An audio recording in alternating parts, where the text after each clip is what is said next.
అదేవిధంగా గవర్నమెంట్ స్కూల్లో భోజనం చేయాలంటే నిన్న మొన్న కొన్ని అక్కడక్కడ దురదృష్టకర సంఘటనలు, పిల్లలకు ఫుడ్ పాయిజన్ అయింది, లేకపోతే పిల్లల్ని హాస్పిటల్కు తీసుకెళ్ళామని వార్తలు చూసినప్పుడు నాకు చాలా బాధ అవుతుంది.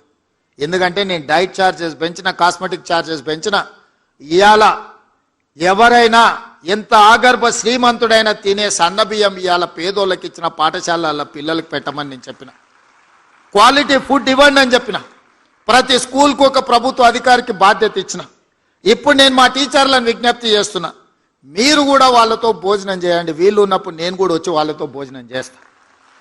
ఎప్పుడైతే టీచర్లం అంటే ఒక కుటుంబ పెద్ద, ఒక తల్లిగానో ఒక తండ్రిగానో తల్లిదండ్రులు మన మీద విశ్వాసం పెట్టుకొని రాత్రి సమయంలో పిల్లలు తల్లిదండ్రుల దగ్గర ఉంటే దినం మొత్తం మన దగ్గరనే ఉంటారు, టీచర్ల దగ్గరనే ఉంటారు. 50% పేద పిల్లల బాధ్యత మా టీచర్ల దగ్గరనే ఉన్నది.